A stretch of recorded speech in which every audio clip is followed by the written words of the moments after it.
It's tempting to jump right into training, smash those PBs and build the physique of your dreams. But doing so can not only result in a decrease in your performance, but plague you with injuries that can set you back many months.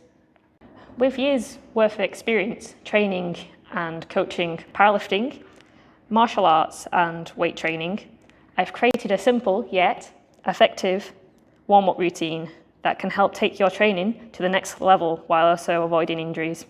By following this routine, you can train with confidence, recover quicker, minimise the risk of injuries and get those gains. We'll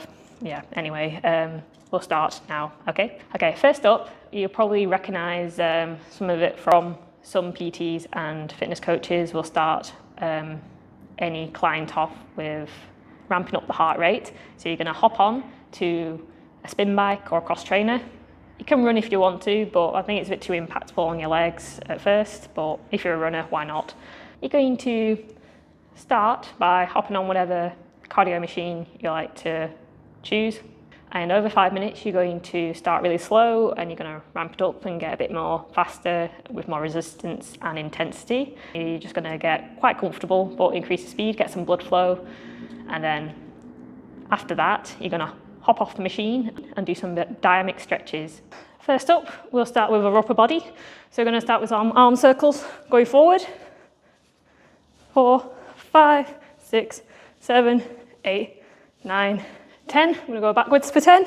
1, 2, 3, 4, 5, 6, 7, 8, 9, 10. Going to bring our arms just in front of us, just like this. Going to pull our elbows back, squeeze our shoulder blades, hold for a moment, and then relax back forward. Repeat for a set of 5, 3, 4, 5.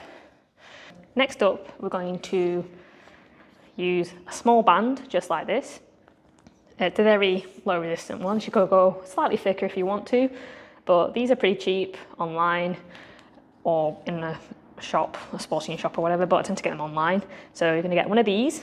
Now, hold it in front of you. I tend to give it a little bit of give, but good enough amount of tension, quite firm.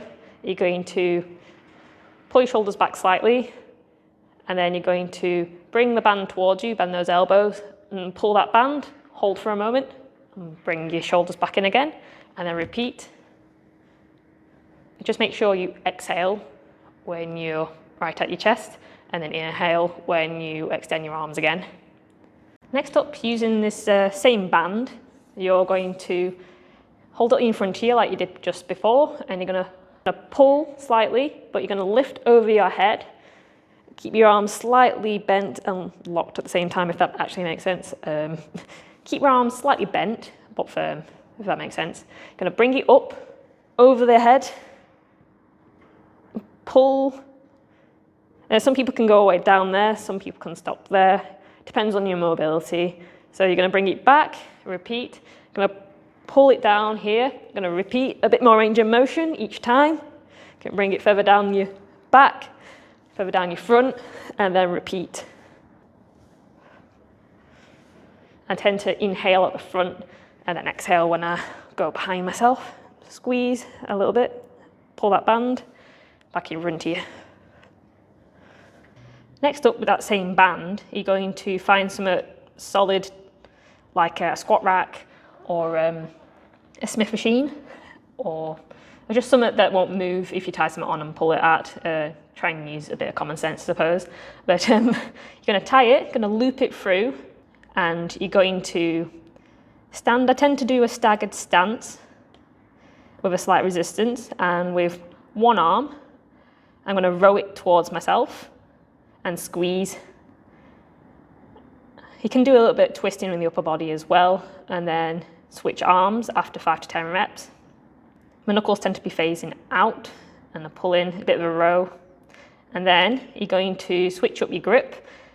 Instead of just the whole band at once, you're going to split the band in two, and you're going to have your knuckles facing up, and you're going to pull towards you. You probably recognize it similar to a face pull if you know your gym exercises. This should warm up your upper back a bit more. You're going to pull towards you for 5 to 10 reps. And then you're going to switch up your grip, and you're going to have your palms facing up, your knuckles facing down. This should target your lower back. You can do that feet together as well, or staggered stance. I do experiment myself, so give that a go. Remember, exhale when you squeeze in, and then when you extend your arms, breathe out. And do that for 5 to 10 reps. Next up, you have superheroes. From this position, you're going to kick your leg back, squeeze. Opposite arm comes out in front of you, squeeze, tuck in, redo that again. Set of 5 on each side. 5, and then switch sides.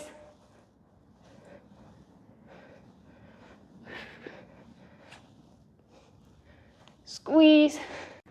And then after your superheroes, you're going to go straight into happy cat, grumpy cat, or you could call it the bridge. You're going to push your shoulders and back, squeeze that belly in. Exhale. You're going to push your chest through. Inhale, then exhale at the top and squeeze. Call it the bridge or happy cat, grumpy cat, whatever. Not too mad about names. I'm going to switch again. Hold for a few seconds. And switch again. Do a set of 5. Squeeze. Probably do more while explaining. Going to kneel down, one leg in front of you slightly. It's like as if the sort of angle you would squat usually. And then the other leg, you're going to be knelt on that knee, or your foot either directly behind you or slightly to the side. It depends on your mobility and how you feel. And then you can start without a weight and then add weight later on. But you're going to lean in onto that leg just like that.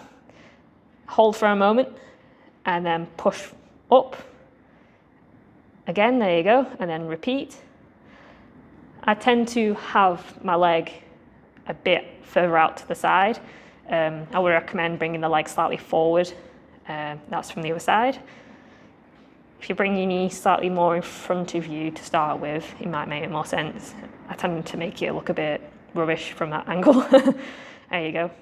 I do that for 5 to 10 reps, depending on how you feel. You can even go mad and have more reps if you like to. It all depends on how your body feels. Next up, we have cross-hack squats. The video example I've got on screen is without support.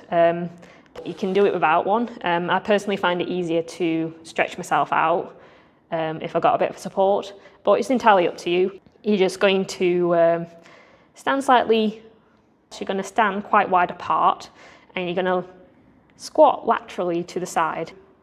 On the leg I extend, I tend to use my ankle to roll onto that to get a bit more range of motion, and you're going to squat. You're going to keep your knees pointed out slightly to the side, but you should feel a slight stretch in your hips.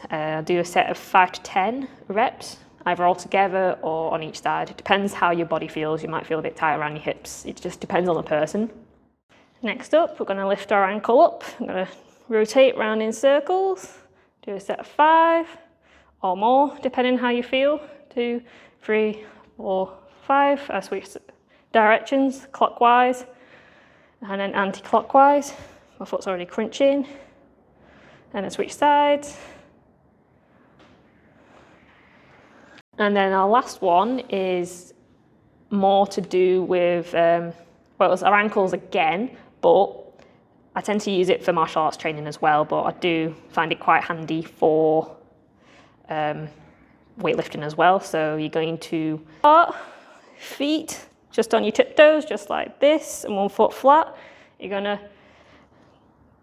push your heel down and loop around, and then repeat on both sides. Do around 5 to 10 times, whatever your body feels. I usually do it until my body just feels loose. There you have it, guys. This is the routine I follow before my powerlifting and weightlifting sessions, and I've also taken clients through this before and they found great results from it. So feel free to give it a try and let me know how you do in the comments.